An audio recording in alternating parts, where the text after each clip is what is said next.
Why you should never work things out with your girlfriend through texting. Every naive guy giving into his emotions tries to solve problems with his girlfriend through messages. But this is a huge mistake. Now I will explain why. Reasons why you cannot find out the relationship by correspondence. Ignoring. The first thing you have to understand is that she can just send you to ignore. Imagine, you write her a long message, trying to explain or figure something out, and in response, silence. This can drive you crazy and make you feel like a loser. When she doesn't respond, you lose control of the situation and essentially give her power over your emotions. Influence of girlfriends. The second reason is her friends. When you start to figure out the relationship by correspondence, she can show your messages to her friends and get advice from them. This usually only makes the situation worse. Her friends may add fuel to the fire, encouraging her to be even more hostile or ignore you. You find yourself at a disadvantage fighting not only her but her environment as well. Courage on the internet. The third reason is courage on the internet. As practice shows, in real life girls are not as bold as on the internet. Behind the phone screen, she can afford to say things that she would never say to your face.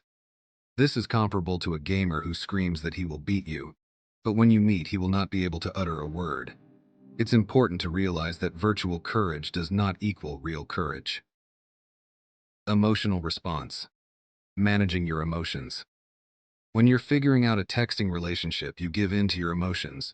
The moment you feel anger, frustration, or resentment, you may write something you later regret. Written speech is recorded and can be reread many times, triggering new outbursts of negativity. Face-to-face communication allows you to control your emotions and see your partner's reaction in real time. Consequences of rash words. Writing something in a burst of emotion can cause irreparable damage to a relationship.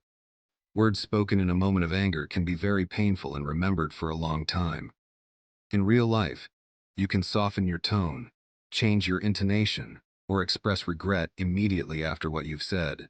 In correspondence, it is more difficult to do this, and the consequences can be much more serious.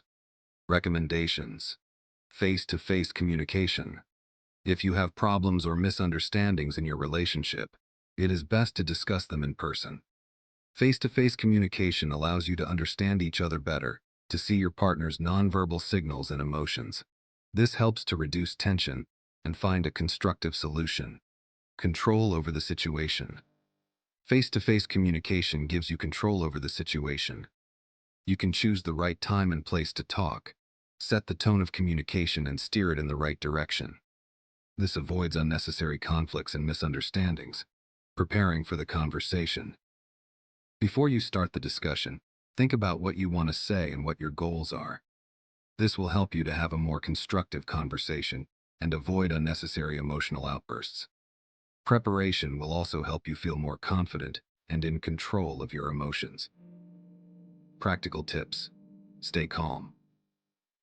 It's important to stay calm and not give in to your emotions.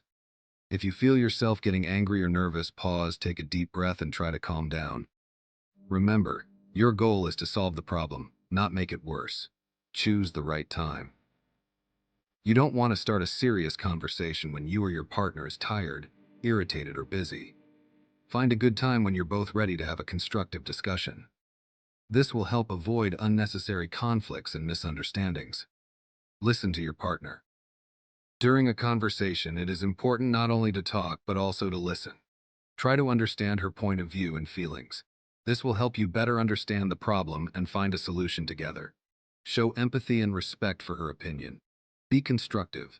Avoid blaming and criticizing. Try to talk about your feelings and experiences rather than accusing your partner of doing something wrong. Formulate your thoughts in a constructive way to make the conversation productive. Offer solutions. Instead of dwelling on the problem, try to offer concrete solutions. Discuss together how you can make a difference and what you both can do to improve the relationship. Working together will help you cope and strengthen your bond. Conclusion. To summarize, we can say that finding out about relationships through correspondence is a big mistake. Face-to-face communication allows you to understand each other better, control emotions, and find constructive solutions. Stay calm, choose the right time to talk, and be constructive.